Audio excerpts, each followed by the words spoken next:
Boa tarde a todas e a todos.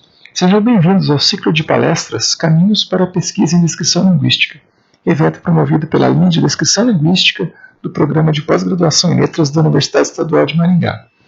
Eu sou o professor Juliano Desiderato Antônio e estarei mediando a conferência desta tarde, intitulada Caminhos Funcionalistas da Descrição Linguística, e que será ministrada pela professora Maria Helena de Moura Neves.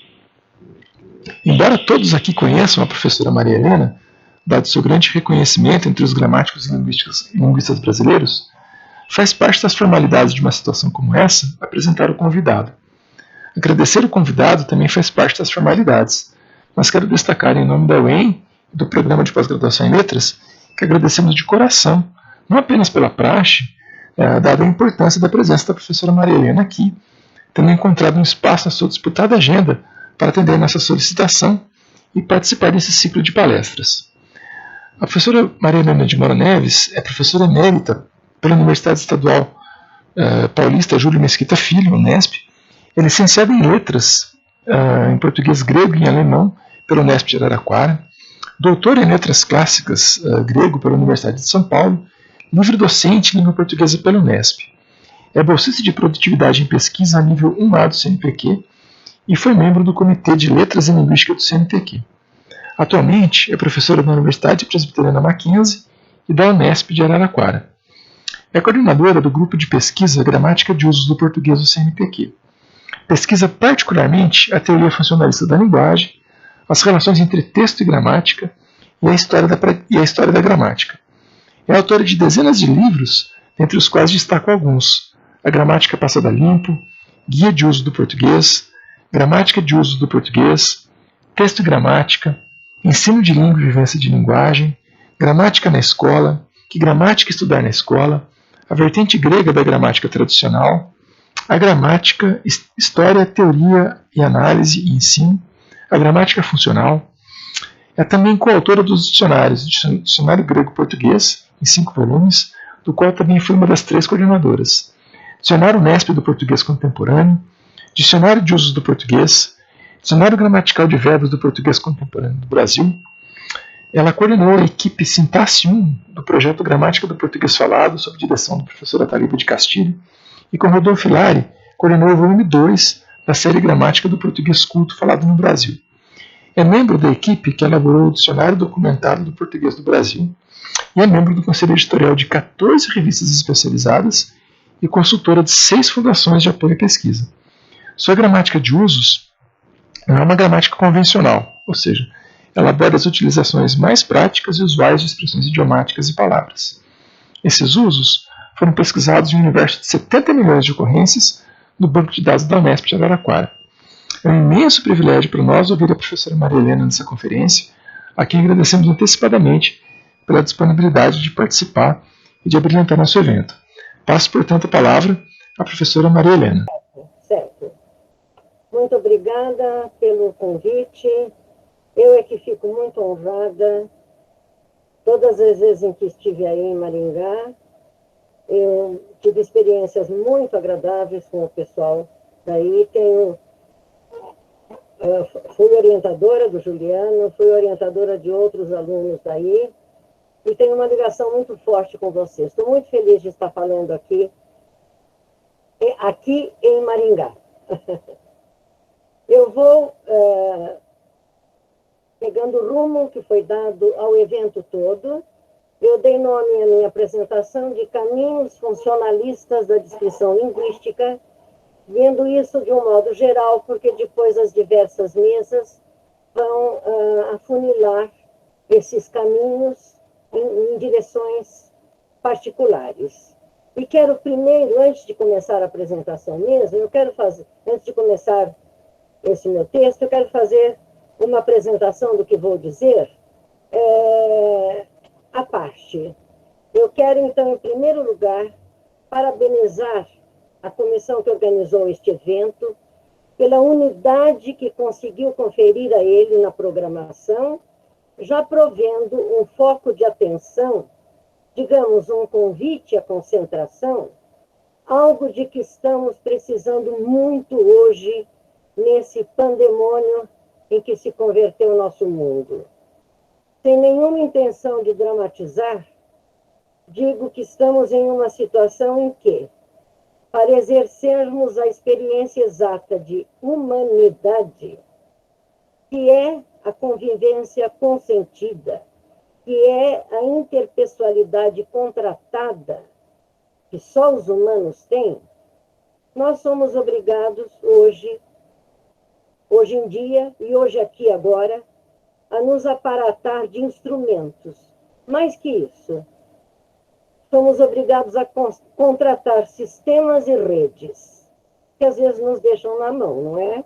Bom, o homem habilita-se desde o berço a muito naturalmente captar o mundo pelos seus sentidos de que é naturalmente dotado, e que lhe dão as percepções sensoriais. E sem nenhum expediente de start ou de enter que sejam requeridos. O homem se instala com sua pessoa física no mundo que lhe foi dado como contexto dentro do qual ele organizaria pela vida fora o seu conhecimento, criando categorias que poriam em relação, configurando frames provenientes de suas experiências, mas, mais que isso, estruturadores de suas expectativas. Tudo isso que eu disse, percebe-se, só diz respeito à condição humana. Esse é o homem. E a mais exata ideia que se possa fazer de humanidade implica um conjunto de indivíduos, não um conjunto de indivíduos como peças soltas, também não um conjunto de indivíduos como os animais gregários, bandos alegres na sua coexistência simplesmente.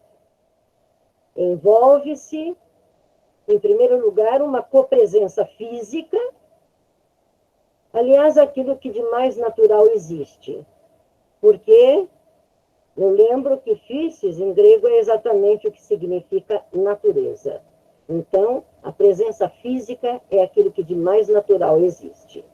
Mas, como profissionais da linguagem que somos, sabemos ainda que a mais exata ideia que se possa fazer de humanidade, noção que necessariamente implica desempenho linguístico, implica comunicação pela linguagem, algo que neste momento e hoje em dia vemos desafiada e ferida a comunicação, vocês viram o rolo que deu para começar, né? Então, isso vai a uma compreensão mais funda de uma noção que quero lembrar como aquela que nos marca como humanos, que é a noção de copresença, que, na minha opinião, só o homem tem. Copresença que implica interpessoalidade, que implica interação entre os agentes, que transcende o compartilhamento de experiências e avança para uma estruturação de mundo pactuada, projetando expectativas, que é aquilo que de mais humano existe e que nos sustenta pela vida fora. Esta é a questão. Pelo que sempre entendemos de nossa história e de toda a história do homem, nossas experiências compartilhadas entram como percepção, como eu disse, pelos canais de nossos sentidos. Alguns de menos transcendência, como paladar, olfato. Outros, altamente construidores de conhecimento. Audição, visão, tato. E agora? O paladar e o olfato estão em plena eclosão. Na quarentena, quem pode está se fartando. O tato está de quarentena. Dá-lhe, no máximo, cotovelos, que não têm papilas. E, afinal, há, então, a visão e a audição. Falamos como, agora, na nossa área de linguagem, particularmente. Então, nossos sensores, particularmente socializantes, presentes agora, neste momento, em um evento social. Nós, aqui, agora, nos vemos e nos ouvimos. entre aspas. E nisso teremos lições que eu quero lembrar. Neste aqui agora, está instituído, está exigido que nos veremos e nos ouviremos, entre aspas, não naturalmente por nossos canais sensoriais, mas apenas mediados por aparelhagem, ou seja, instrumentalizados. Dependemos das máquinas. Pensem bem, em um determinado momento, que depende de um clique de alguém, parece até que aquela abertura em que eu não consegui entrar foi para fazer moldura para o que eu estou dizendo. Em um determinado momento que depende de um clique de alguém, que pode ser um terceiro, alguns de nós, sentadinhos e atentos, começam a ver imagens que estão sendo reproduzidas por um meio que um mecanismo é que executa. Ouvimos, ou alguns ouvem, sons, mas reproduzidos pela máquina. Não a fala, a voz de outro ou de outros, propaladas por um meio que um mecanismo executa, também na dependência de cliques ou cliques, seja lá de quem for. Ou seja, a percepção sensorial auditiva seria natural, mas a que experienciamos nem é a da voz natural, é de uma reprodução, com diferentes possíveis graus de fidelidade. Eu acabo de... Hoje eu precisei ir a uma conferência que fiz outro dia e tive de ouvir uma parte do que eu disse e eu não me reconheci de modo algum. Estou pensando que deve estar acontecendo a mesma coisa agora. Bom, é de uma reprodução com diferentes possíveis graus de finalidade de sons, os sons reais daquela emissão. E a visão é de imagens. Aliás, sem percepção visual do conjunto, ou seja, sem que ninguém se perceba inserido de fato em um contexto comum de interação. Pensando bem, pouco há aqui nesta conjuntura que possamos catalogar como de reciprocidade perceptiva sensorial, nossos sentidos se comunicando diretamente. Eu diria, quantas terceirizações. Mas, meus companheiros de interesse pela linguagem aqui, nós estamos aqui, estamos. Então, concluindo, a grande glória é que toda essa instrumentalização que aparentemente nos governa foi provida pela ciência que o homem desenvolveu, sem pensar que fosse para isso. O lamentável isso. Ou seja, fica atestado que é dado ao homem reinventar sua condição humana. O que vemos é que, para a necessária instalação desta copresença pactuada, que é o apanágio do homem, da humanidade, que é a condição de estabelecimento da interação humana, o próprio homem criou dispositivos de instalação de um aqui, de um agora, para um ego de falante, para outro ego de ouvinte, e criou até os palcos necessários para o que é esta configuração social de nosso contexto. Ou seja, temos aqui a oportunidade de reafirmar a humanidade que existe em nós. Mas, talvez, com uma lição de que nós não devemos desafiá-la, nem perturbá-la. Com trabalho, com dedicação, vamos a isso na nossa tarefa. Então, nos meus caminhos funcionalistas da descrição linguística, eu quero apresentar o tema. O objeto é uma gramática, o objeto de reflexão é uma gramática que parta do uso linguístico para explicitar funcionamento e categorização. Ora, o tema de reflexão é, na essência, a ligação entre a teoria funcionalista da linguagem, sem necessidade de invocar nenhuma teoria particular. Não vou fazer isso. Ligação dela com a disciplina gramática, no simples sentido de refletir sobre a necessidade de que a fala escolar com a linguagem, de que a lida escolar com a linguagem não se desprenda de uma reflexão sobre o funcionamento da linguagem. O objetivo é, então, mais especificamente, mostrar a necessidade de que nossos caminhos da descrição linguística tenham assento no real uso da linguagem, ou seja, pleitear caminhos funcionais, novamente, seja qual for a bandeira teórica particular, para explicitar não apenas as funções, mas a própria categorização gramatical. Ora, quais são os desafios, os problemas? É evidente a dificuldade em passar de uma dinâmica linguística, a linguagem é dinâmica, a língua em função, o uso linguístico, para uma descrição gramatical, que não tem nenhuma dinamicidade.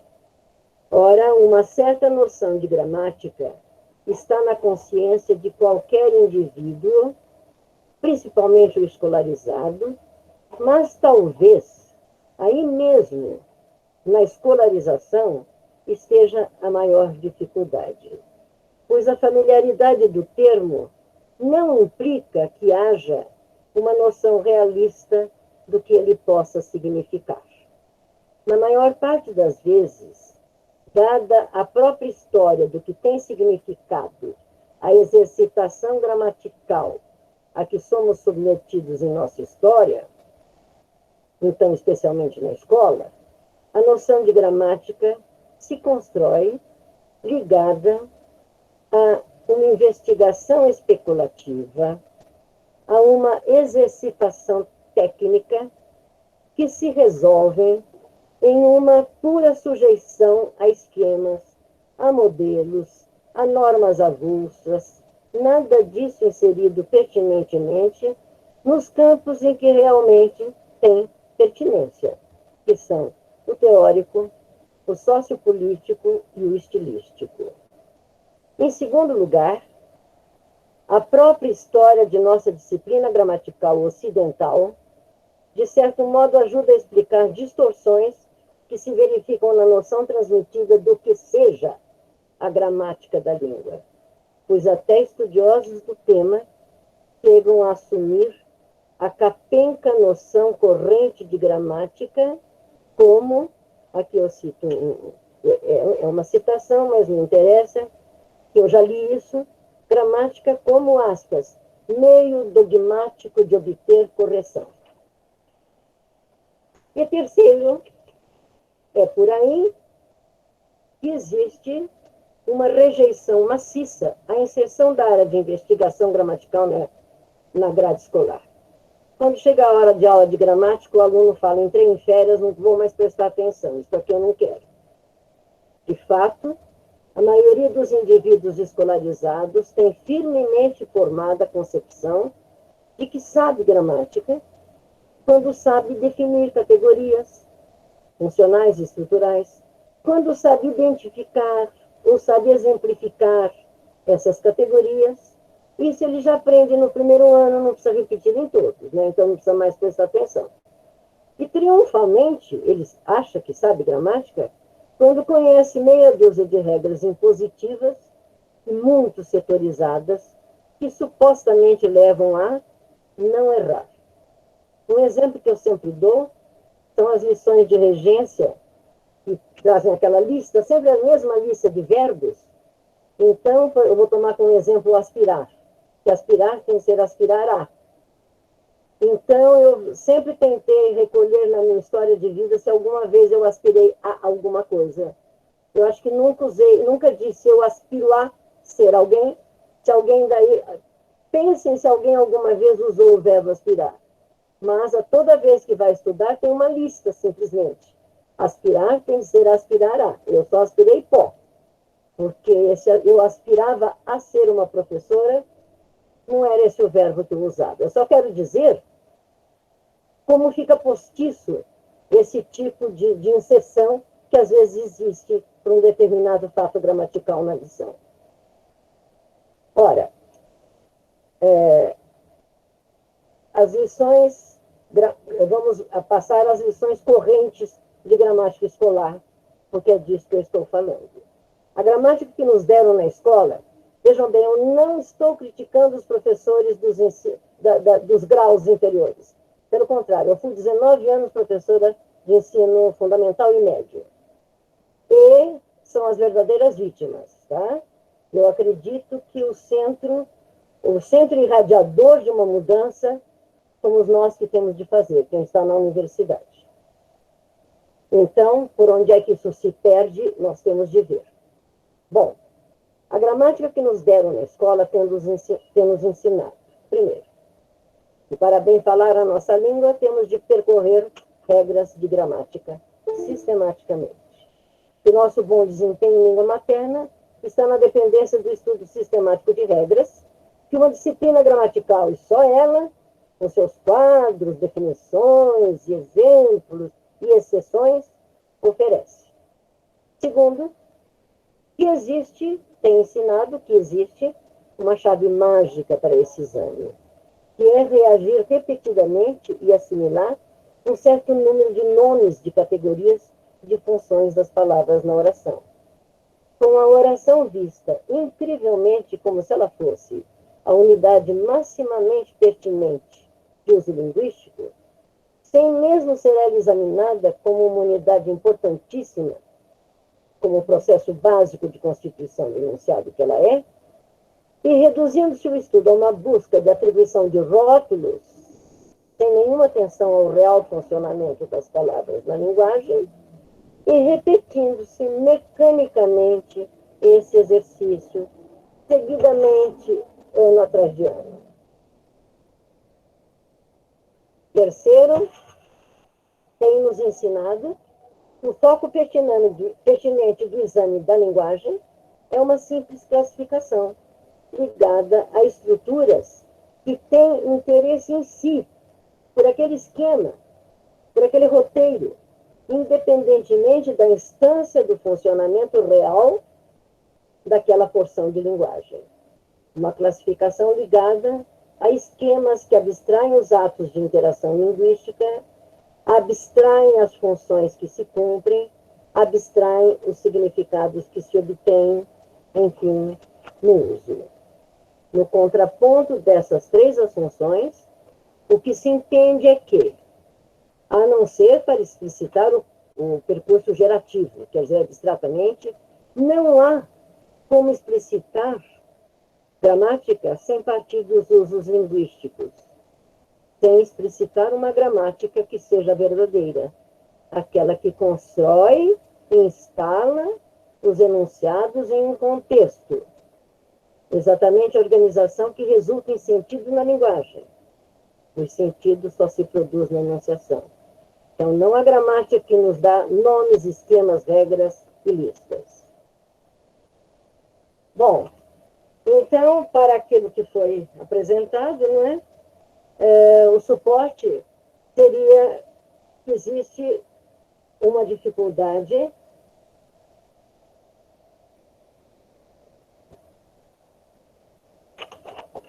agora fui eu que me perdi. Eu fui no slide 3 e não na parte 3. Um minutinho, gente. Bom, tudo bem. Bom, então de onde vira a proposta, não é? A gramática se ativa nas diversas instâncias de utilização da língua, por isso, ela não sejam os do próprio ato de interação. Não adianta pegar um pedacinho, uma palavrinha, uma oração, não adianta só isso. Segundo, ela não é corpo estranho à linguagem. A gramática não é algo à parte da linguagem.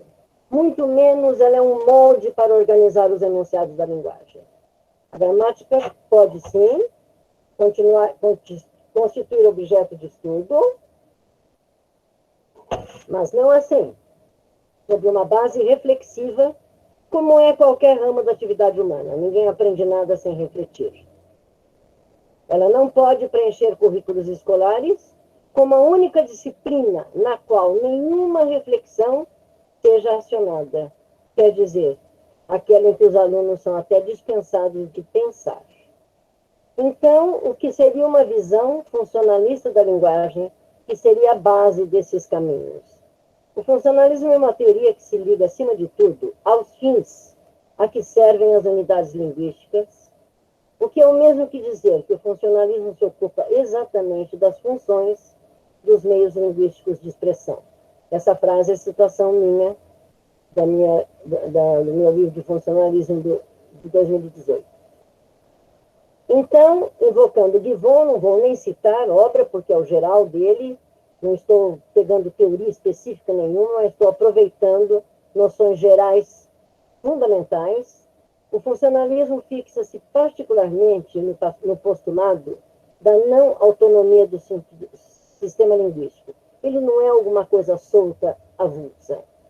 Por aí se considera que a língua não pode ser descrita como um sistema autônomo, porque a gramática só pode ser entendida por referência a parâmetros como cognição e comunicação, isso exige reflexão na aula, processamento mental, interação social, cultura, mudança, variação, aquisição, evolução, etc. Etc. A linguagem funciona. Há uma segunda lição funcionalista que dirige fortemente essas minhas reflexões aqui sobre a natureza da gramática. Eu vou invocar Cossélio, que entende a língua como uma estruturação de conteúdos, como um sistema de funções, enfim, como um conjunto de paradigmas funcionais que estabelecem oposições funcionais. Tudo isso quer dizer funcionamento. Cossélio nos ensina brilhantemente que o homem fala por 3 condicionamentos, por 3 razões. Por quê? Em primeiro lugar, ele tem a capacidade de produzir linguagem. É a história de ser inata, não é? Isto é uma competência linguística que é o poder falar. E disso quem dá conta totalmente ao gerativismo. Mas também o homem fala, senão não falaria, porque ele tem o domínio de uma língua particular historicamente inserida. Quer dizer, existe uma língua de comunicação que está inserida em alguma sociedade e o homem domina uma língua. Então, se ele não souber o português, ele não fala português. Terceiro, o homem fala, primeiro, então, porque tem a capacidade de falar, é humano. Segundo, porque conhece uma língua. Terceiro, porque ele tem ocasião de ter uma inserção numa situação de uso, tem de haver uma situação em que se fale, um evento comunicativo em que se produz discurso. Em suma, existe na linguagem o exercício da capacidade de falar, que é a própria linguagem. Um ato historicamente inserido, quer dizer, história de fala numa dada língua. E terceiro, um evento particular, uma interlocução. Senão, ele não fala. Então, temos de ir até aí para poder falar de gramática nos estudos. Então, quais seriam bases para o trabalho funcional com a gramática? Os caminhos, então, em qualquer nível escolar. Então, a base para esse trabalho reflexivo, eu vou fixar em 3 questões. O falante de uma língua, e as 3 vão pegar aquilo, que ele é competente para falar, que ele conhece uma língua e que ele está numa situação de comunicação. Vai ter novamente um A, um B e um C. A, então, o falante de uma língua natural, quer dizer, ele é falante, é competente para, ativando esquemas cognitivos que estão lá na sua competência, produzir enunciados de sua língua. independentemente de algum dia ter estudado qualquer que seja das regras de gramática que se dão. Segundo, bases. Estudar a língua materna é, acima de tudo, refletir sobre uma língua, aquela língua que eu estou falando do homem conhece uma língua, refletir sobre uma língua historicamente inserida para chegar por ela à explicitação, não apenas do funcionamento dessa língua, mas do próprio funcionamento da linguagem, porque passa por todos os estratos. E terceiro, estudar a língua. Não, aí são dois, desculpa, não tem mais terceiro. Então, como ir por aí? É uma amostra a partir da exercitação corrente que tem havido nas aulas de gramática, e eu devo dizer que eu me baseei para encontrar coisas que eu acho que deviam estar sendo postas e não estão. Eu parti de livros didáticos com exercícios incríveis de falta de consciência do que seja gramática. A partir de lá é que eu peguei uma amostra que está aqui. Então, nessa segunda parte da minha fala, em que trago indicações práticas para o entendimento de fatos da linguagem, eu vou procurar mostrar, então, que se a gente entender a gramática como uma entidade rígida, separada da língua, não se vai conseguir nada, não é?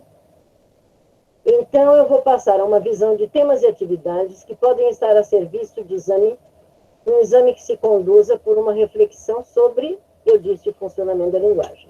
Então, selecionei uns tópicos para reflexão que, propositadamente, como eu disse, partem de exercícios que livros didáticos têm proposto. O que eu estou trazendo aqui não são os exercícios.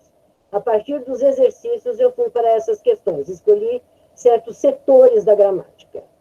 Então, que os livros didáticos dão para serem resolvidos de uma maneira mecânica e refletida. Por exemplo, grife isso, grife aquilo. Substitua isso por aquilo. Ou então, classifique isso, classifique aquilo, palavrinha por palavrinha. Então, vamos... pode mudar o slide. Bom, então eu disse que peguei tópicos e agora eu vou...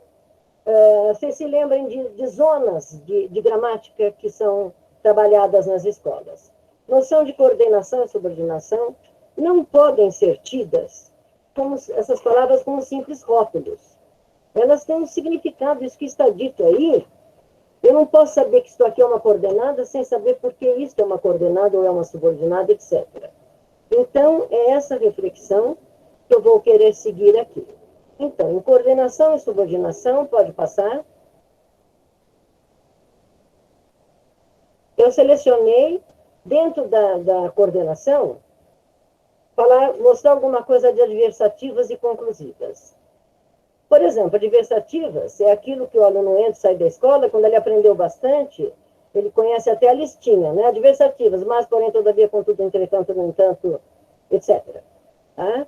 O que não significa praticamente nada, porque não fala nada do funcionamento e não ativa os alunos, adiante de um texto, tentarem penetrar naquele texto, não só para observar a construção em si, mas para observar a ligação entre o modo como as coisas vão sendo arranjadas, construídas, e o que se obtém daquilo como texto, como mensagem, e os efeitos que aquilo pode produzir conforme a construção que haja, não é?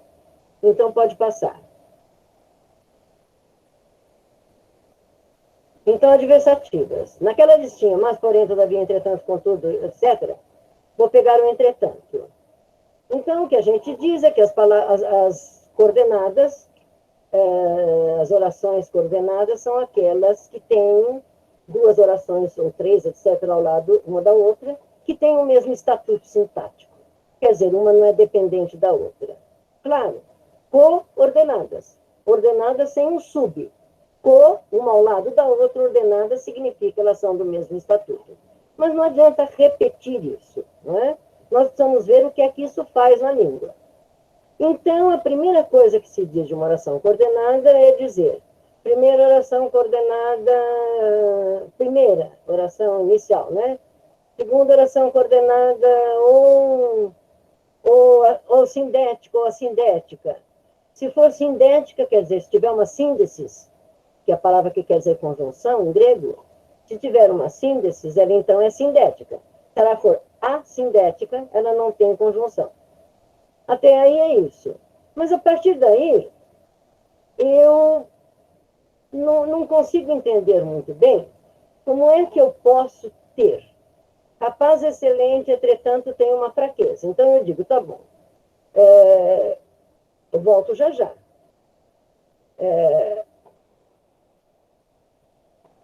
Eu volto já já para mostrar que não existem duas orações aí. Mas, além disso, eu vou primeiro olhar, não existem duas orações. Rapaz excelente, vírgula, entretanto, tem uma fraqueza. A segunda é uma oração, entretanto, tem uma fraqueza. A primeira, a gente poderia dizer, isso seria oração, o rapaz é excelente. Mas não é. Porque se eu faço aí uma espécie de aposto, anteposto, não é? Isso não é uma oração. Mas isso eu vou ver depois. Só pegando o entretanto mesmo, se ele é uma conjunção coordenativa, primeiro que eu não estou vendo unir duas orações. Então eu tenho de refazer a minha noção. Segundo, que se eu olhar o de baixo, que diz, ando por aqui como um forasteiro. E, entretanto, tudo isso já foi meu. Essas anotações entre parênteses significa que são frases de livros, tá? E, então, isso é usual. Não inventei nada. Então, eu fico pensando, como é que eu tenho uma lista de conjunções coordenativas, e, porém, mas, porém, todavia, contanto, e eu tenho entretanto. Alguma vez alguém estudou que pode haver duas orações coordenativas, uma ao lado da outra? Terceiro, aí está Minas, a mineiridade. Esse aqui é Guimarães Rosa. Ponto final, suave. Mas, entretanto, cuidado. Então, aí já são duas coisas. Primeiro, que não há um período composto por coordenação. Eu tenho uma primeira oração coordenada com uma segunda oração. E isso a escola não diz. A escola diz que existe um período composto por coordenação e dentro dele duas orações. Aí eu tenho dois períodos, sendo que eles estão ligados por uma conjunção. Então vejam quanta coisa tem de ser repensada e revista na situação para ver se eu vou dar exclusividade a certas noções, como se elas, por exemplo, que toda conjunção coordenativa liga duas orações no mesmo período. Ou que, de fato, essa lista aí seja a lista das conjunções coordenativas. Porque não consta que eu possa usar duas conjunções coordenativas uma depois da outra. Outra coisa que não consta, na terceira frase, é que uma conjunção coordenativa possa ficar entre vírgulas. Olha o entretanto. Então, eu pus três coisas diferentes que tem, sei lá, acho que uns 10 obstáculos a que se fique repetindo o que a gente tem repetido simplesmente. Oração coordenada, o que é posto como oração coordenada dentro de um período composto por coordenação. Desce, por favor. Contudo, a mesma coisa. Hipótese difícil, sem dúvida. Não há uma oração aí. Existe algo que é uma frase. Não é uma oração porque não tem predicação. Se não tem predicação, não é oração. Isso já é uma questão sintática. Sem predicação, não há oração. Pode haver uma frase, comunicativamente uma frase, quer dizer, nem isso é visto. Então, começa. Contudo, não de todo absurda. Existem, em certos textos, existem mais conjunções adversativas com letra maiúscula, começando a oração, do que com letra minúscula, no meio de oração. Aí vem a segunda. Não só isso é o começo de um parágrafo, começa com um E, então não tem nenhuma oração, primeira oração coordenada, como além do E tem um contudo. E o contudo entre vírgulas. Alguma coisa não está dando certo novamente. E, contudo, Orestes é também um fugitivo. E na terceira, novamente o E contudo, agora com duas orações no mesmo. Eu estou mostrando que existe de todo tipo. Eu peguei avulsamente. Só que E contudo. Então ninguém nunca estudou que uma oração coordenada sindética seja bissindética, tá? Senão já teriam inventado esse nome aí, porque aquilo em que mais se presta atenção é existir nome para as coisas. Adiante. Agora, todavia, ademais não são plantas comuns. Todavia, sua toxicidade está comprovada. Esse é aquele bem comportado. Período composto por coordenação, a segunda oração começa com o todavia. Segunda, aqui o ódio continuava mais intenso ainda. E todavia, então novamente um e e um todavia, e o e entre vírgulas. Foram obrigados a conviver. Aí são duas orações, é um período composto por coordenação com duas orações. Terceira, agora eu vou começar, vai complicar mais. Ninguém se ferira.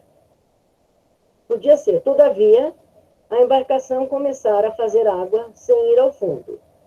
Mas, alguma vez, alguma aula deu que uma conjunção coordenativa pode ser a última palavra da oração? Ela poderia ser o todavia, ela criou outro efeito. Uma coisa é você dizer, ninguém se ferira. Todavia, a embarcação, esse tipo de confronto que se faz, é diferente de você dizer, ninguém se ferira, a embarcação começar a fazer água sem ir ao fundo. Todavia. Vocês veem que esse todavia, pragmaticamente, é um adendo. Então, tem um efeito na linguagem extraordinário, diferente do que teria o todavia lá. E fica a questão de achar que uma conjunção vai poder ser a última palavra da frase.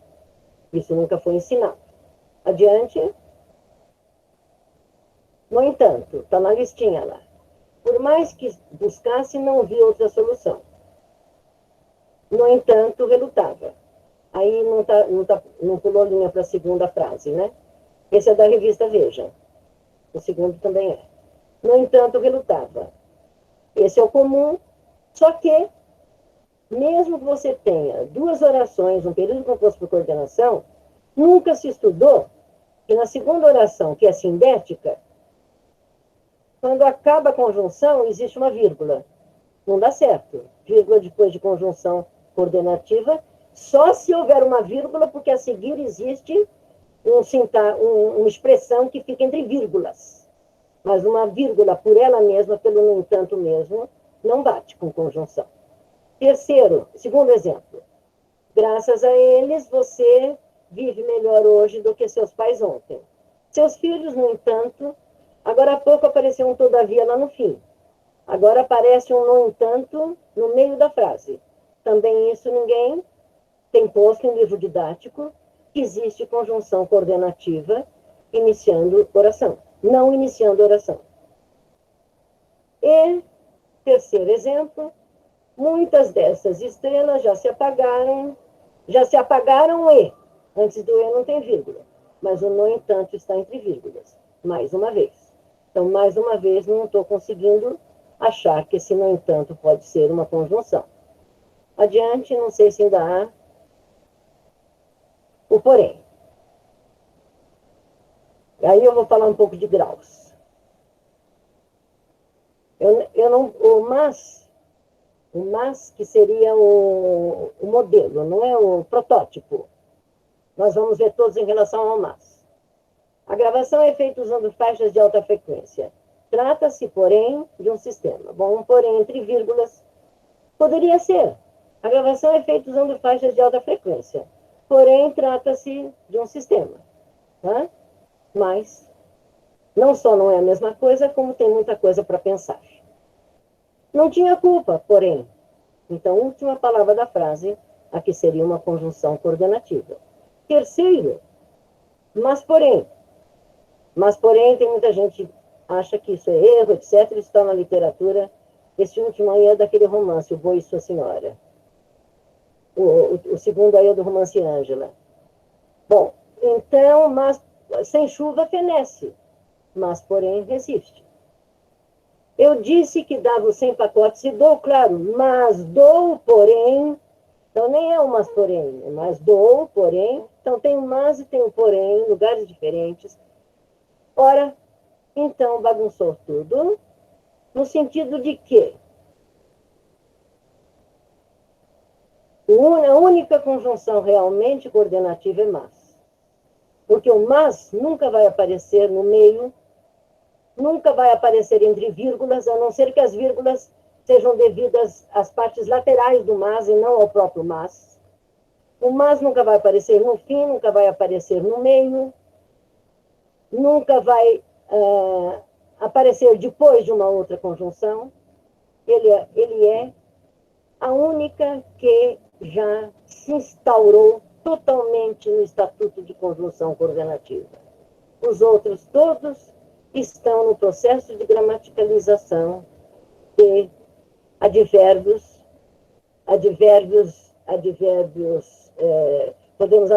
poderia até chamar de advérbios coordenadores.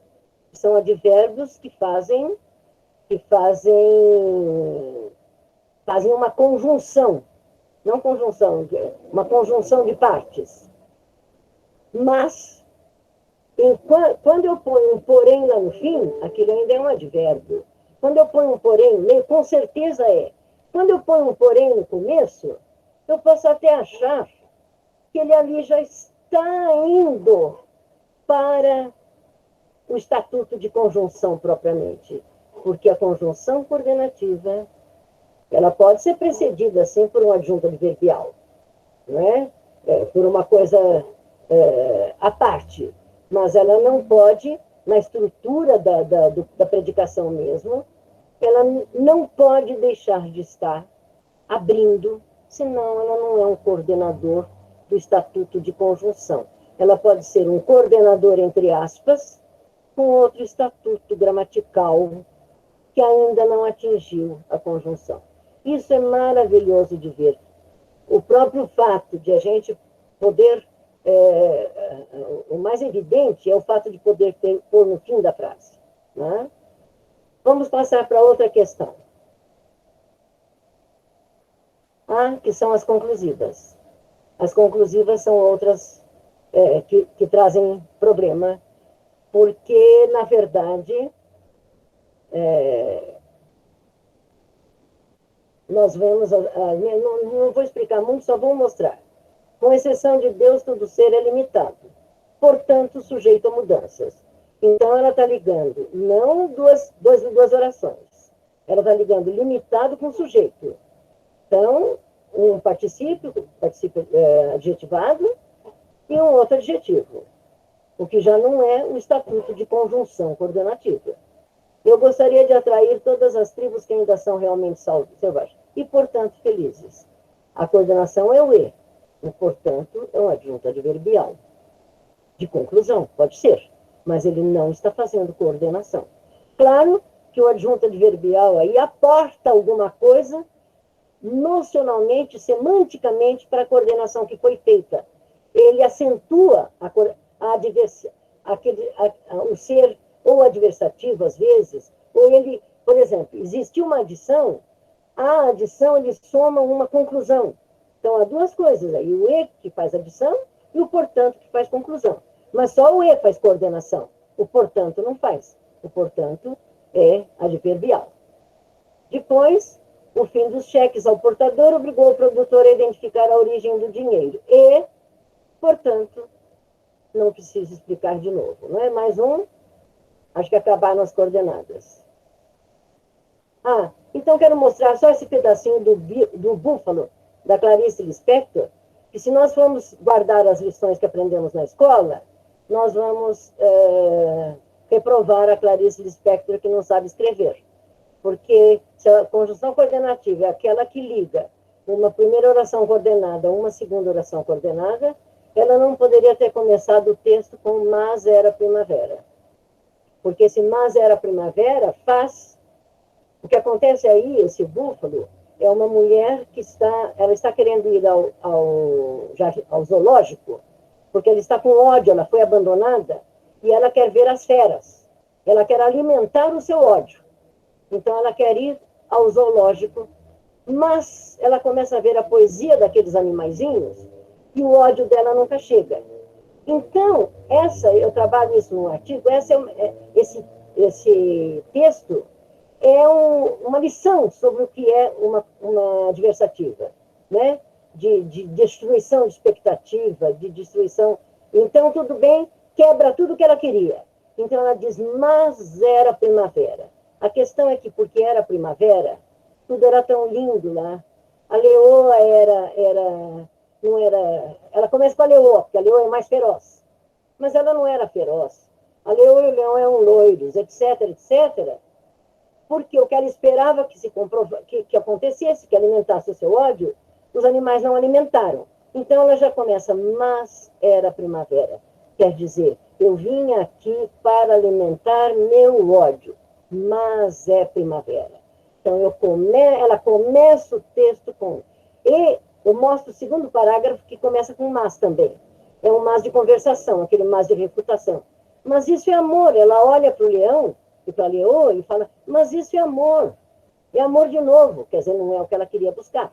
Então, o mas está aí porque não é isso que ela queria buscar. Eu estou dizendo a vocês que a nossa gramática funciona gramática que faça sentido no texto, para eu saber o que é uma conjunção adversativa e principalmente o que é um mas. Porque o mas é a única de estatuto realmente, o porém está chegando perto, realmente de estatuto de conjunção coordenativa, que quebra a expectativa a qualquer momento, não precisa ter uma oração antes. Adiante, outro caso. Subordinativas adverbiais. Títulos, não preciso dizer o que é, todo mundo sabe o que é, e o que a gente diz que é sim. Só que, quando a gente pega orações subordinativas, a primeira coisa que se diz, que oração subordinativa é aquela que é subordinada a uma oração principal. Isso está sendo bastante estudado, né? Existe toda uma noção de insubordinada, com uma opção de questões, mas o negócio vai longe. Então, soube respeitá-la até depois de morta, embora o casamento. Quer dizer, o que aconteceu aí? Pragmaticamente, o escritor, que aí foi escrito, ele quis quebrar, encerrar um ato de fala.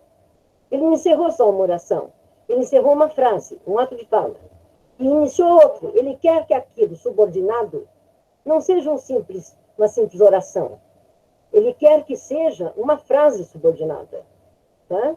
Então, esse subordinado saiu da sintaxe, não é mais sintaxe, é uma subordinação semântica, porque eu pus um ponto final, eu pus não, ele pôs, né, um romance também, novamente no segundo, é o que fará logo a romper do sol, embora prejudique. As concessivas, gente, cortam direto. E agora ainda que? A mim eles não conseguiram e não conseguirão jamais convencer de que você não é a criatura mais pura que já nasceu. Ainda que tenha cometido erros, ainda que tenha feito confusões, ainda que tenha pecado. Esse romance chama O Boi e Sua Senhora. Percebem? Não tem a oração principal. O caso de ser posposto, anteposto, não entra em questão, porque justamente a oração adverbial é aquela que tem, em geral, independência de ordem, não é? Não é por ser posposto. A questão aqui é que não há oração principal.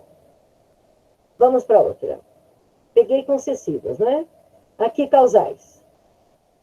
Você tem de ser grato, e durante o resto da vida, sabe? Tem, porque eu abri seus olhos. É uma série de frases. Tem. Então, a oração que seria principal, você tem de ser grato, e ainda durante todo o resto da vida, foi cortada pelo sabe, e aí que veio o porquê. Quer dizer, além de ele estar com ponto, houve frase interrogativa no meio entre a que seria aquilo que se diz que é exigido, que existe uma principal no mesmo período, e a causal. Segunda, eu me orgulho de ter traído o Calabar, porque eu entendo melhor Calabar que ninguém. Vou dar cabo dele e você vai ficar caladinho, porque senão não acaba. Vocês vejam bem, não é a mesma coisa que se não houvesse ponto final. Uma coisa é você pôr a causalidade em outro ato de fala, tem outro peso, ou pôr a causalidade no correr do mesmo ato de fala, quer dizer, do mesmo período. Desce. Mais uma. Condicionais. Aí a condicional vai mais longe. Porque a condicional chega a existir, e existe muito frequentemente, completamente absoluta, como se fosse assim, oração absoluta. Ah, se eu soubesse. Tá bom. Toda hora a gente diz, ai, se eu pudesse. Ninguém vai dizer que está oculta a oração, não tem nada oculto, não. A oração é essa mesmo. Ela é, o efeito dessa condicionalidade é um optativo, é um desiderativo. Ai, se eu soubesse, quer dizer, ai, como eu gostaria de saber. Mas a condicionalidade implicada dá muito mais força. Então, como é que eu vou fazer uma análise sintática se disso aí, só põe para análise sintática aqueles períodos que tem daquele jeitinho e acha que a gramática da língua está sendo ensinada? Ah, se tivesse sido ele, e não o pamonha do seu Bolivarão. Inquieto não se conforma mais com a vida que leva de colher arroz em cachos pesados e fáceis.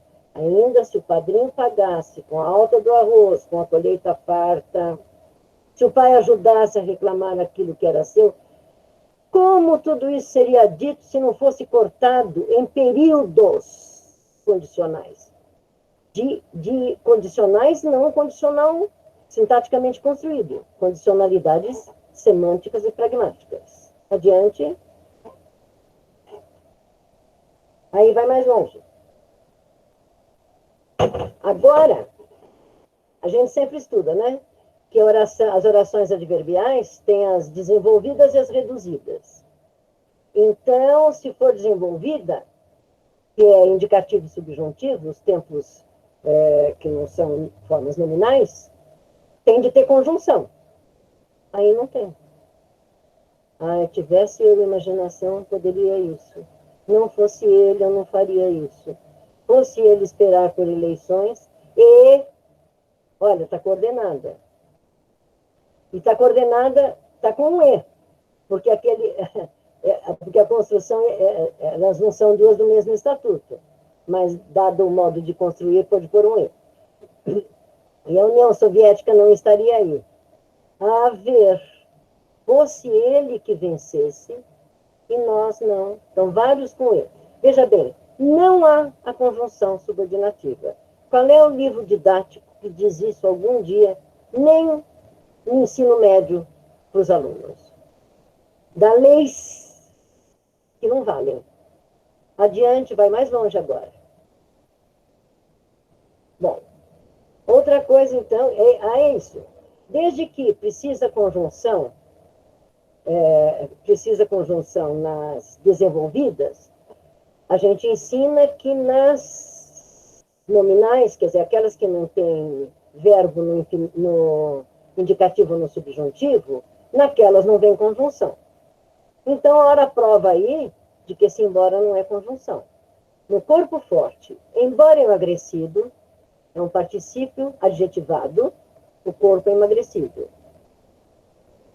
Seguindo Hipócrates, Galeno tinha uma concepção fundamentalmente biológica, ainda que empírica, ou ainda que para ligar dois adjetivos.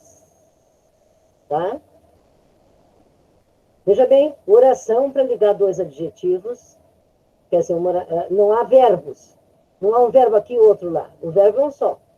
Só o tinha. Tá? E aí é a conjunção, porque o ainda que, quando há o que, está estabelecida o estatuto de subordinação, subordinação mesmo. Por que não falava do mesmo modo simples e bom? É uma pergunta.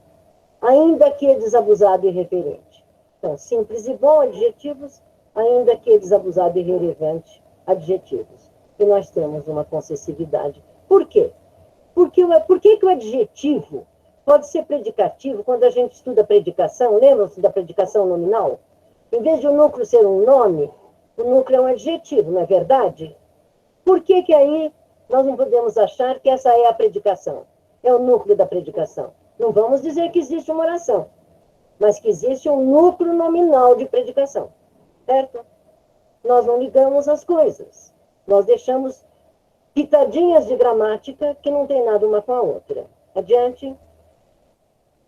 Olha, é o seguinte, para quem está coordenando aí, desde que atrasou muito, se vocês quiserem cortar a minha fala, tudo bem, viu? Conversem aí e eu vou continuar. Não, pode Sim? continuar, professora. Pode continuar, fica à vontade. Então, veja bem, eu pus aqui uma série de construções com gerúndio. Em princípio, que a gramática ensina é que se a construção, se for oração reduzida de gerúndio, já é reduzida porque não tem conjunção. Então, ela não tem. Aí ela tem o embora. Embora relutando, embora sentido. Aí vai dizer, bom, mas eu mesma disse agora há pouco que o embora não atingiu totalmente ainda o estatuto de conjunção. Ele ainda está na transição de advérbio para conjunção. Então tá bom, então esse embora aí ainda é advérbio. E o ainda que? Ainda que rindo, agora não dá. Porque ainda que nunca poderá ser advérbio. Porque eu tenho o que, aí eu tenho que ou é um complementador, ele tem sempre um efeito de subordinação, não tem jeito, não é?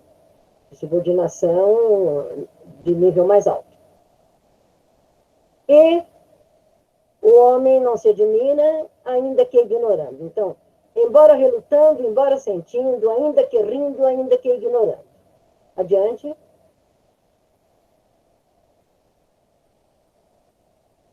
Agora o pior. Agora eu vou mostrar, embora para vocês, como última palavra. É comum.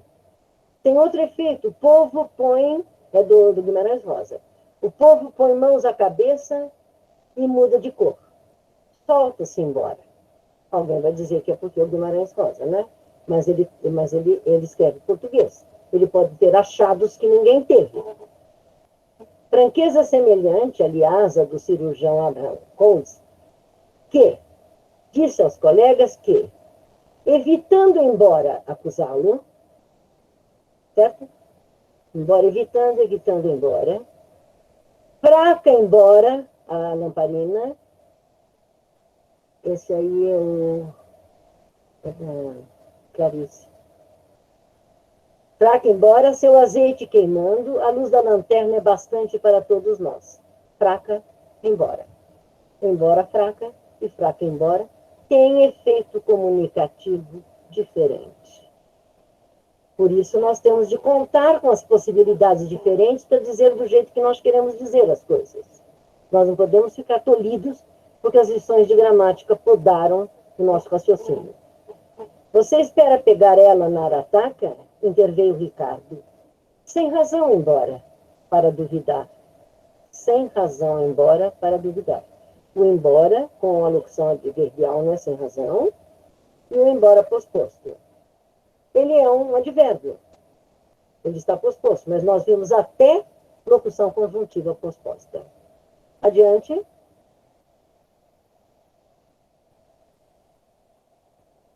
Pastil e pincho.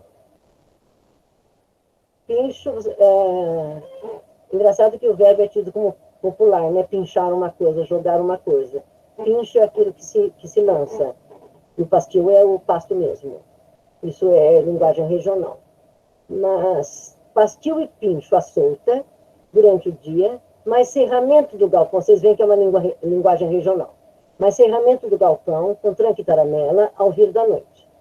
Por causa dos cadetes, você sabia? Eu não estou estudando por causa, eu até pus em azul aí, para mostrar que alguma coisa também que não se ensina na escola, mas não está dentro do nicho que eu peguei para comentar. E agora, embora o Zé explicando, aqui neste coisa eu juntei várias coisas diferentes. É um rescaldo que eu estou fazendo. Embaixo, para aquele almoço de domingo, Eulália providenciou farto repasto. Sem por isso Venâncio se exceder na comida, ainda que lhe desse gosto. Então vocês veem ali, o sem por isso, um adjunto adverbial, que é adjunto adverbial, mas não tem núcleo. Aí eu saí da oração. Eu fui para uma adjunta adverbial que não é oração. Não, é uma oração reduzida. Então, com preposição. Sem por isso se exceder. Tá? Então, também avulsa. Também solta, né? Das chamadas orações desgarradas. Ainda que lhe desse gosto ver madruga apreciando leitão assado. Completamente desgarrada. Então, são desgarradas, mas acontece que não para aí a questão. A questão é implicar em alguma coisa, implicada em algo muito mais complexo. Tá? Adiante.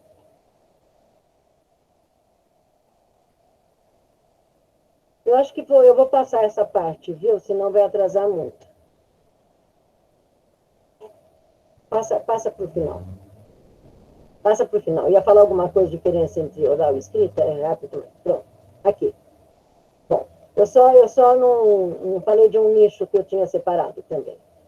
Então, o que eu digo aqui é aonde é que eu vou chegar, né?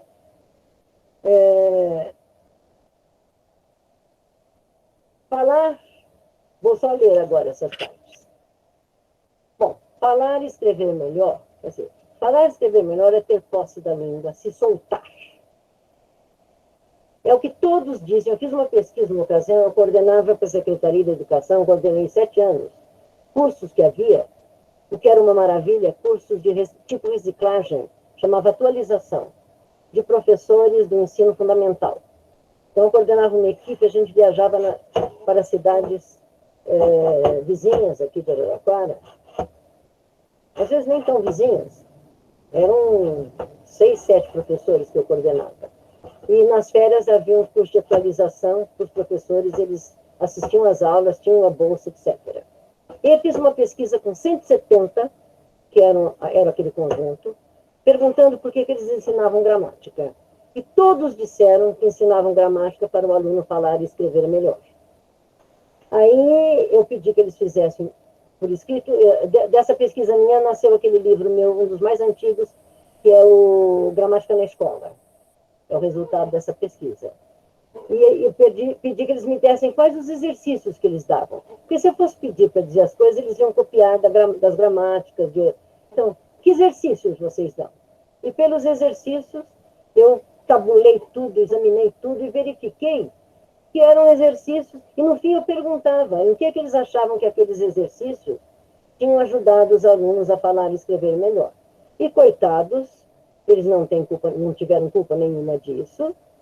Eles não saberiam dizer isso mesmo, porque exercícios de grifar, de sublinhar, que eles vão substituir. Na língua não existe substituir, né? Linguagem é aquilo que sai, que se faz. Não existe quando substituir, já não é mais linguagem, é outra coisa.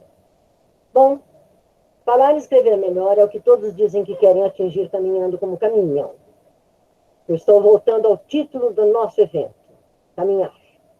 Mas os caminhos funcionais são apenas exercer sem bloqueios a competência linguística, quer dizer, aquela que nós temos, a primeira do conselho. Eu posso falar, eu sou humano, eu não vou me bloquear. Agora, acontece que ele vai fazer coisas melhores ou piores, conforme mais ele tiver tido a oportunidade de se apossar dessa língua na qual ele é competente. Porque essa competência aí não quer dizer ser bom. Essa competência significa ser capaz de usar essa língua. Bom, caminhos funcionais são exercer sem bloqueios a competência linguística. E quem não estuda, não percebe como é que a linguagem funciona nos textos bem formados, ele vai ficar bloqueado, porque ele está sempre com a consciência de que não vai sair muito bom o que ele vai fazer. Ele não tem experiência, ele não precisa ter nada decorado, ele precisa ter vivência da linguagem. Eu tenho um livro que chama Vivência da Linguagem, que é a palavra que mais eu uso nos meus trabalhos. A linguagem tem que ser vivida.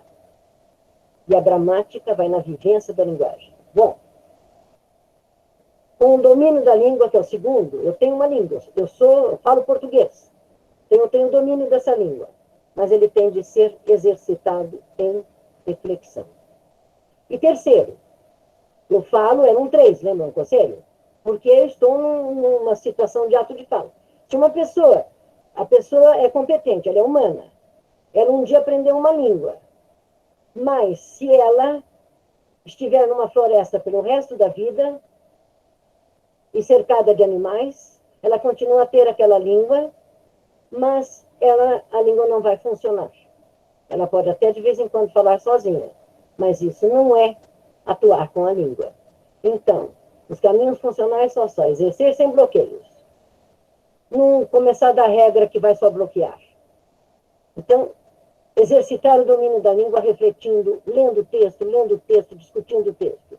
E atuando comunicativamente de modo eficiente. Quando eu estou numa situação de comunicação, eu preciso saber ali o que é que eu quero, quem é aquele que está falando comigo, como eu posso falar com essa pessoa, em que nível eu vou falar, o que é conveniente falar, o que é estratégico falar, etc, etc. Essa é a competência comunicativa. E desce. Parou? A direção, agora vou só ler. Então, pegando de novo os três. Olha, são três aí, eu vou botar nos três. Competência para falar, conhecimento de língua e estar numa situação de comunicação. A direção de uma ação escolar com a gramática da língua, para não sair da língua, se quiser sair, então não está mais fazendo gramática. É evitar ações e noções que promovam bloqueio ao pleno uso da capacidade linguística natural do falante. O medo de errar é a pior coisa que pode haver. Então, se me perguntarem se o aluno deve estudar a norma culta, deve sim. Não que ele seja obrigado depois a escrever nela. Ele deve sim, para ele saber quando é que ele quis adequar na norma culta, quando é que ele não está nem aí para isso e quer fazer de um modo diferente. Isso é não ter bloqueio. Promover na escola o domínio. Então, ele é falante de português, então eu devo viver com ele o português para ele dominar cada vez mais, por parte dos falantes, daquela língua particular da comunidade. E terceiro, formar nos indivíduos a plena noção de contexto, saber que ele tem de adequar ao contexto. Até isso, que norma eu vou usar?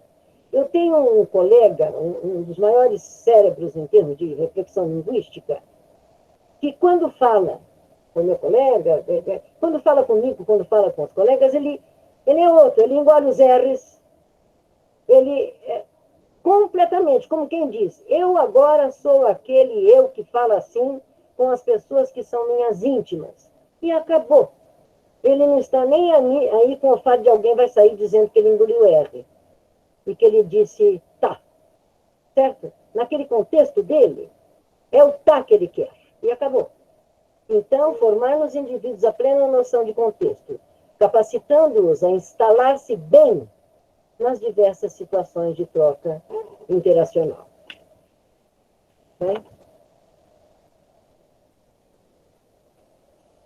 Concluindo, uma gramática escolar, eu chego nisso. A gramática escolar seja funcionalmente dirigida. Necessariamente se dirige é receita pela observação dos usos efetivos e pela reflexão. Tem de discutir, tem de mostrar como está funcionando. Não podendo desvincular-se dos processos reais de constituição do enunciado. Esse é o caminho que eu proponho. Muito obrigada. Infelizmente tivemos aí problemas, sinto muito, viu? Professora, muito obrigado por essa fala tão preciosa da senhora nessa conferência. Muitos elogios aqui no chat, né? E nós temos algumas perguntas. Se a senhora teria um tempinho para responder? Sim, eu estou por conta de vocês hoje. Obrigado. A primeira pergunta é do Lucas. Ele diz o seguinte: professora Maria Helena, como a senhora vê a relação entre marcador discursivo e conjunções como mecanismos de relação paratática? Pergunto isso porque, quando há relações com duas conjunções, parece que um deles tem nuances pragmáticas mais salientes que os outros, sobretudo a primeira conjunção, quando há duas conjunções juntas. É muito boa essa pergunta, porque dá a oportunidade de a gente ligar, de eu ligar aqui. Eu não falei muito de pragmática, porque eu não gosto de pragmática como carimbo. Então, se dá a resposta, isso é pragmática, isso é não é nesse, mas aí dá bem para ver. Falar de marcador discursivo não é de falar de gramática no seu complexo das três coisas, em primeiro lugar. Sintaxe semântica e pragmática. Marcador discursivo, a palavra marcador já é uma palavra pragmática. Está lá para marcar discurso. Esquece gramática. Só que, conforme o que você puser lá, você criou uma relação gramatical. Se você puser um coordenador, se você puser um subordinador, um antes, outro depois, vice-versa, etc., você começa a criar uma estrutura da qual você não pode fugir. Quer dizer, os efeitos de marcação discursiva, é marcador discursivo, não se esqueça. Os efeitos de marcação discursiva que serão obtidos e que, na verdade, devem ser, acho que são os pretendidos, porque a pessoa já estruturou assim, vão depender de como estruturou. Você, então, fazer um marcador discursivo, se houvesse aí, uma ocasião, podemos até discutir, se alguém quiser falar comigo, etc., se virem quais são os elementos, dá até para ver por quê que essa marcação discursiva começou com um coordenador. Por que eu fiz uma marcação discursiva complexa? Eu fiz, não, quem fez, seja lá quem for. Então, significa, aquilo que é gramatical, em termos de estatuto estrutural, estatuto de estruturação, estatuto que vai pesar na estruturação. Quer dizer, se é um coordenador, vai pesar coordenativamente na estruturação. Se é um subordinador, vai pesar. Então, vai entrar sintaxe aí. A serviço de uma marcação discursiva. Então, a marcação discursiva tem um desiderato. Quer dizer, eu quero um marcador discursivo aqui para criar efeito de perplexidade, etc. Ora, o arranjo de tal marcador com tal marcador, de tal peça com tal peça, vai ser mais efetiva para essa marcação discursiva. Então, são duas coisas que são analisadas à parte, têm de ser separadas. Eles são unidos para produzir o efeito, porque a linguagem é isso. Linguagem já é o complexo dos três componentes. Sintaxe, semântica e pragmática. Um entranhado no outro. Mas o analista da linguagem, tem de ser capaz de ver em que estatuto, em que se prende, às vezes, a obtenção de tal ou tal efeito. E pode estar justamente no estatuto de tipo sintático estrutural dos elementos usados. É importantíssimo, por exemplo, fazer um estudo só sobre isso. Que efeitos se obtiveram com tais e tais conjunções, a palavra conjunção abstrata agora, ligações, com tais e tais ligações de tais e tais peças para compor marcadores discursivos complexos. Certo? Ok. Professora, Luiz Fernando pergunta o seguinte: levando em consideração que os conectores parecem apresentar traços gramaticais e lexicais, por que, na sua visão, algumas conjunções podem apresentar mais de um sentido a depender do contexto, como o caso da conjunção e, que apresenta valor aditivo, adversativo e conclusivo? O sentido estaria onde? No conector ou no contexto? A pergunta é ótima também. É complicado, sabe? Eu devo dizer que a minha tese de livre-docência não é de doutorado. O doutorado foi o nascimento da gramática na Grécia. Eu fiz doutorado em grego e a livre-docência em língua portuguesa, né? A minha tese de livre-docência foi sobre conjunções coordenativas. E, veja bem, vou falar do e. As conjunções, aliás, eu tenho, um dos livros meus é só sobre fluidez da linguagem. A linguagem é extremamente fluida. Nada é regra direta. Nada. Então, por exemplo, dizer o e significa isso ou aquilo. O e vai significar... Ele tem digamos assim, como é que eu chamo lá? O significado que é do e mesmo. É só o aditivo. Só. Não existe e adversativo. Certo? Quando um e, eu leio aquilo, e aquele e para mim é a mesma coisa que um mas, é porque as duas coisas que estão ligadas fazem entre si a ligação de quebra de expectativa, todas as ligações que são pertinentes à adversativa. Digamos, a prototipia, que eu diria, é quando ele soma coisas. Então, quando eu digo assim, estudou e não passou. Estudou, mas não passou. Estudou e não passou, Eu simplesmente disse duas coisas, que ele estudou e não passou. O falante não quis marcar a diversidade. Se ele quisesse, ele poria um mas. Entendeu? Não que as coisas deixem de ser adversas. É porque, olha a quebra de expectativa. Ele estudou, qual é a expectativa? Que ele passe, mas não passou. O falante quer simplesmente somar. Ele quer dizer que o indivíduo estudou e não passou. Ele não quis dizer que estudou, mas não passou. Não foi ele que expôs, que pôs na superfície, chamou a atenção para ser adversativa. A leitura vai dar que é adversativa, mas ele escolheu um aditivo. Porque se fosse assim, então tanto faz uma pessoa dizer o menino estudou e passou, e dizer o menino estudou, mas não passou. Isso pode ter propósitos diferentes. Por exemplo, quando eu digo para alguém, o menino estudou e não passou, eu estou aqui simplesmente é uma declaração de fatos. Quando eu digo, o menino estudou, mas não passou, eu estou chamando atenção, para o fato de que o que se esperava era que passasse. Mas quem disse o E não chamou atenção para o fato de que a expectativa se quebrou. Entendeu? É que a expectativa se quebrou, porque estudar e não passar tem uma quebra de expectativa que não precisa de coordenador nenhum para marcar. Perceberam que tem de olhar o todo do que se fez e ver o que cada coisa fez. Entendeu? Agora, claro que a pessoa pode propor coisas diferentes da que eu propus, mas a minha base é toda essa.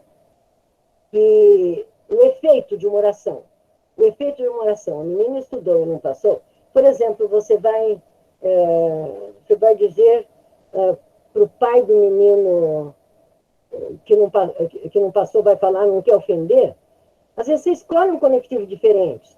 Você não fala, esse menino estudou e não passou. Estudou, mas não passou. Quer dizer, olha, mas eu estou reconhecendo que ele estudou, viu?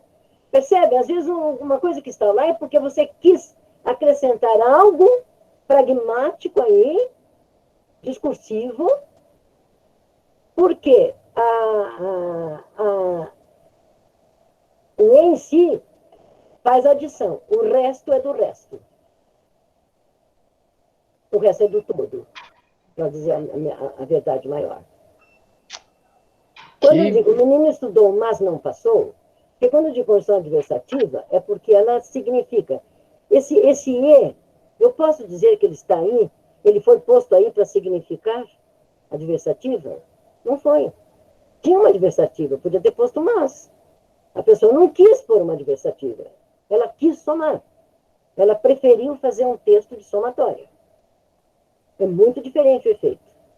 Parece que não, mas é. Continua a ter a noção adversativa, mas é o todo que tem, não é. É o todo porque as duas peças são de quebra de expectativa. Certo? Quer dizer, isso é o que eu acho, né? Ok. A terceira pergunta é da Thaisa. Ela diz assim: li essas discussões que a senhora levanta na sua gramática do português revelado em textos. A senhora acredita que o fato de a escola ensinar que as orações adverbiais são ligadas por conjunções e não por advérbios dificulta ainda mais a aprendizagem do aluno? Será que isso não provoca certa confusão na cabeça do aluno? Como que a senhora concebe isso? Bom, acontece que a escola, o mais que ela tem de fazer é provocar reflexão. Mas chega um determinado momento que ela tem de estipular categorias. Não se faz ciências, tem de estipular categorias. Né? Não impor, mas chega um momento que entendeu. Então, como é que eu posso estipular uma categoria e depois a gramática, na gramática, depois eu digo que eu entendo por gramática, e depois um uso desmentir aquilo. Quer dizer, se aquilo que eu ensinei não bate com o uso, alguma coisa está errada. Porque a noção de gramática, gente, eu posso entender gramática como um manual. Então, por exemplo, pego na mão, esta é uma gramática, isso é uma coisa. Gramática como um conjunto de lições. Mas gramática, como aquilo que a gente tem que estudar na escola, que é o aluno ver como a língua funciona, qual é a gramática daquela língua, Gramática é simplesmente isso. Gramática é o cálculo de produção de sentido. Tá? Quer dizer, é aquilo tudo que eu arranjo lá. A ordem, a sintaxe, as palavras que eu escolho, o tom, se eu falo mais alto ou mais baixo, que aí estou pondo pragmática, mais devagar ou não, aquele complexo todo resultou de um cálculo meu de todos os instrumentos que eu tenho para usar a linguagem, inclusive o gesto, seja lá o que for, o olhar. Por isso que, por exemplo, a nossa interação hoje é uma interação que eu quis mostrar que o homem, nós reinventamos. E ainda bem que o homem era um homem que tinha um aparato desenvolvido que não era para isso. Não era para ficar dando aula em pandemia. Tá? Mas ele conseguiu, só que, você vê, ele tende ajustando, porque nós temos aqui uma recriação da linguagem. E isso vai dar muito estudo ainda pelo resto do mundo, se houver, até apesar das epidemias que haja. Então, de fato é isso. Claro que atrapalha. Eu não posso rotular uma coisa de conjunção, dizer que ela faz X e Y, e depois ela não faz X e Y e eu tenho de manter o nome de conjunção e vice-versa. Então, categorias, por exemplo, definição de categoria gramatical, eu não defino nada em gramática nenhuma minha, nenhuma categoria gramatical. Não porque eu tenha medo de definir, é porque a maior parte delas é indefinível. Certo? E é definível num processo muito abstrato que não pode chegar à criança. Pega uma por uma. Então, você pega pronome. Fica repetindo. Pronome é a palavra que substitui o nome. Passa a vida inteira, 10 anos, 20 anos, 30 anos, 40 anos. Então, quando o menino estiver lá, substitua, dá uma oração, como eles põem sempre, substitua, né? Aquela linda menina saiu. Então, substitua o sujeito por um pronome pessoal. Se o aluno prestasse atenção na aula, sabe o que ele ia fazer? Aquela linda ela saiu, porque ele aprendeu que o pronome substitui o nome. Então, aquela linda ela saiu, não disseram que o pronome substitui o nome? Aquela linda menina é aquela linda ela. Até isso acontece na coisa. Pronome possessivo é aquele que indica posse. Aí você está falando, por exemplo, eu estava vendo hoje negócio de perfuração de poço, etc. Então você fala, o poço não sei o quê. A sua perfuração, 90 eu fiz uma vez, tem até um artigo meu no NURC lá, 98% dos pronomes possessivos que eu encontrei numa pesquisa, 98% não indicavam posse. Porque você diz, a sua perfuração, alguém pode dizer que o poço possui uma perfuração? E assim por diante. Percebe? O possui. Então, você vai repetindo definições. Então, como é uma coisa muito abstrata, porque a gramática, o centro, quer dizer, a resolução da gramática é pela abstração da sintaxe, não é? Não estou pondo como principal, porque isso depende da teoria, não é? Então, definição de sujeito, só a gerativa sabe fazer. Só. Você só define sujeito, que é uma entidade sintática. Sujeito é SNN, à esquerda do SV, diretamente dominado por O. Porque se não for abstratamente, você não define o sujeito, porque o sujeito é algo sintático. Então, você vai definir se é mistura semântica e mistura pragmática. Quer dizer, a definição é o suprassumo da sabedoria. Por isso que nós passamos a vida lidando com copo, com caneta, com óculos, com borracha, com tudo, sem saber definir nenhum deles. Alguém sabe definir copo? Não vai. Pode ficar até o fim da vida. Até o fim da vida. Não vai definir. Precisa. Por que as entidades de gramática precisam ser definidas? Elas precisam ser conhecidas, captadas, e captadas no funcionamento, para ver o que é que eu faço com elas quando eu for o interpretante ou quando eu for o o criador de linguagem. De modo que é isso que você perguntou, é isso mesmo, Thaisa. O problema é esse.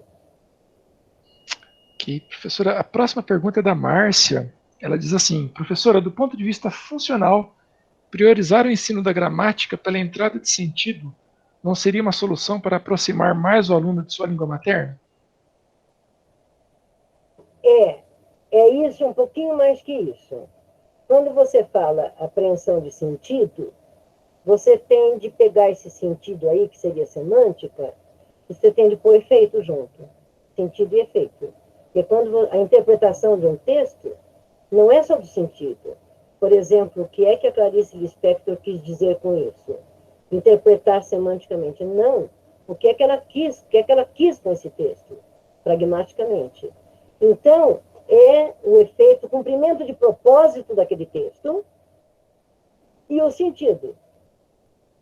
Partindo do sentido, que é aquilo que a gente vai ligar diretamente com cognição, e a cognição é aquilo que nos instala na sociedade e na interação em sociedade, ela que nos faz também saber interagir em sociedade, então ela também vai para o pragmático.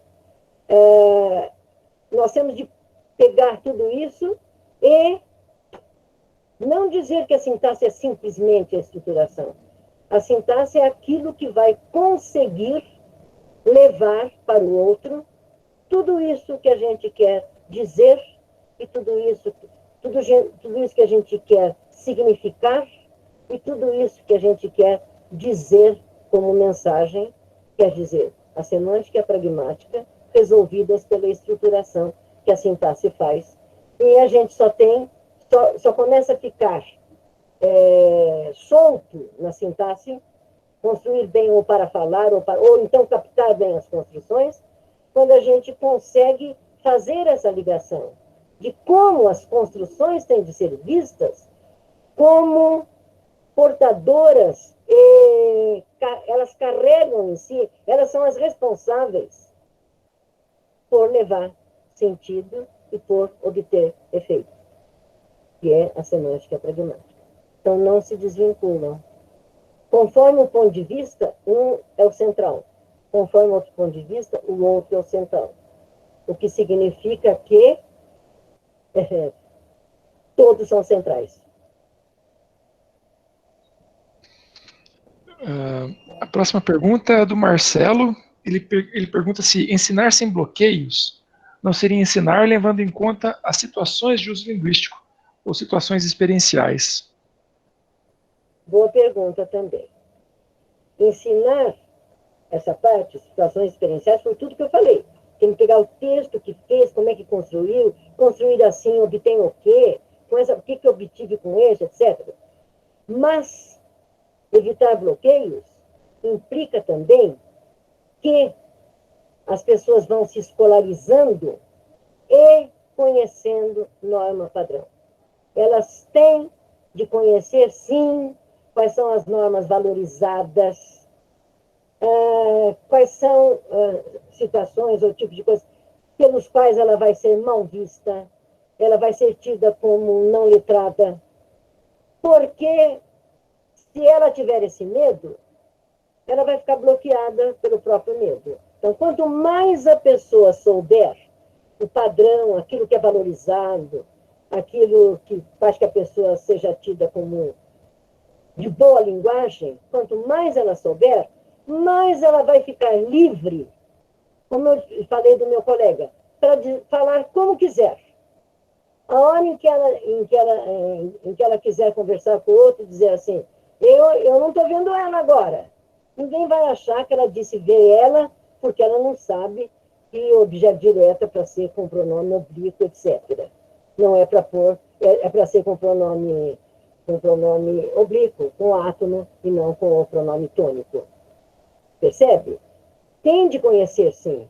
Tem de conhecer ortografia. Ortografia tem de conhecer porque é lei, né? Ortografia nem se fala. Ortografia vocês sabem que é lei. Então, a única coisa que é erro mesmo é ortografia. Não única, tem mais alguma coisa. Porque você desobedece a uma lei, passa pelo Congresso, etc. O resto é melhor ou pior. Porque uma coisa que hoje é norma padrão, por exemplo, obedecer, tanto se estuda obedecerá, preciso A. No tempo de Vieira, a regra era que obedecer não tinha A. Então, significa, até isso muda com o tempo.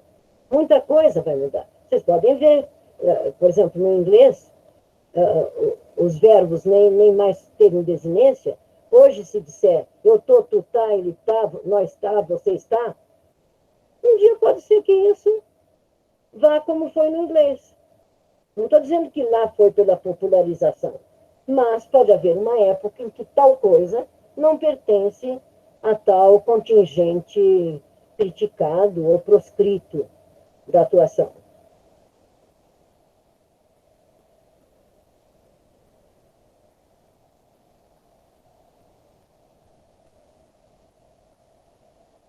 Está falando? Não estou ouvindo nada. Juliano, está fechado o microfone. Liguei agora. Tinha esquecido de ligar o microfone. Acho que eu vou fazer a última pergunta agora, que acho que a senhora deve estar cansada. O Gilberto pergunta se os diferentes sentidos do conector... Eu vou ser metida a dizer para você que eu não canso. Já fui. Os diferentes... Já fui, meu filho. Ele diz assim, os diferentes sentidos do conector E não estariam ligados a diferentes níveis de gramaticalização desse elemento? Não. Não. O elemento E não está em processo de gramaticalização. Não está e não esteve. Ele é de estatuto conjuncional, certo? Não, o processo de gramaticalização, por exemplo, não há, pelo menos, registrado em nenhum lugar, algum momento da língua em que um E tenha sido um advérbio. Porque a gramaticalização tem um percurso mais ou menos definido, não é? Então, por exemplo, ela não passa de verbo para substantivo, porque se passar de verbo para substantivo não é gramaticalização. É uma substantivação, é um decalque, é outra coisa. Gramaticalização tem de passar, por exemplo, do substantivo para o adjetivo, do adjetivo para o advérbio, do advérbio para a conjunção. Por quê? Porque é perda de noções menos gramaticais, menos abstratas, e aquisição de noções mais abstratas. Vai mudando o feixe, tá? Então, o E não passou de advérbio para conjunção. Então, ele é uma conjunção, o estatuto dele é uma conjunção. Tá? E o mas também. Por isso que são as que até agora se mostram, quer dizer, o E, aliás, é do latim, né? Ele veio do latim desse jeito. Poete latino. Mas o mas não veio, porque o latim era sério, né? Mas ele já entrou. Na verdade, ele no latim, ele tem. Engraçado, eu falei uma coisa, mas no latim ele tem uma origem, sim. Ele tem origem no magis. O magis é o advérbio latino, né? Mas isso no latim. O advérbio magis, no latim. E depois perdeu a ditongação e ficou só mas. Ok, professora. Bom, eu quero agradecer muito a disponibilidade da senhora. Muitas pessoas aqui comentaram aqui no chat, agradecendo, elogiando. Foi um tempo precioso. Aliás, tinha vários ex-orientantes da senhora aqui também. Acredito. Bastante, alguns aí. Passou o nome vários amigos também aqui, né? Uhum. Eu queria agradecer muito a senhora, a disponibilidade, por tudo que a senhora ensinou para a gente hoje. Uma satisfação muito grande ter a senhora com a gente. Embora dessa forma um pouco... Há tanto tempo, né? Pois Juliano está 7 anos, mestrado e doutorado. Não, Juliano? 7 anos. Uhum. 7 anos. Exato. Bom, então, agradeço muito a senhora. Obrigada. Os certificados... Pela atenção. E você não entendeu o que aconteceu até agora? Oi? O que aconteceu que não deu certo no começo? Então, eu não sei. Não sei dizer o que aconteceu também. Ainda pedi para ele me ligar hoje, fizemos um teste, estamos conversando, acho que 1 hora. Sim, No sim. início não aconteceu nada. Deu certinho de manhã, né? No teste. Agora à tarde. Não sei dizer. Essas coisas ninguém Então, sabe explicar, né? um monte de coisa Professora, dizem, que foi penúltimo para professora, vocês, viu? Hã? dizem que a informática é uma ciência esotérica. Boa. Perfeito. Ótimo, viu? Então, só queria dar alguns avisos. Os certificados, como eu coloquei aqui no chat, vão ser emitidos pela Diretoria de Extensão da Universidade. E a gente vai informar por e-mail quando os certificados estiverem prontos, tá? Agradecemos então a participação de todos. A programação continua ao longo da semana e no início da próxima semana também. Um abraço a todos. Um abraço a todos, muito obrigada. A gente que Saúde para todo agradece. mundo, viu? Saúde, resiliência, calma. Tá difícil, né? Tá. Um abraço a todos. Obrigado. O trabalho ajuda, viu? Sim, sim. Obrigada. Obrigadão, professora. Obrigada.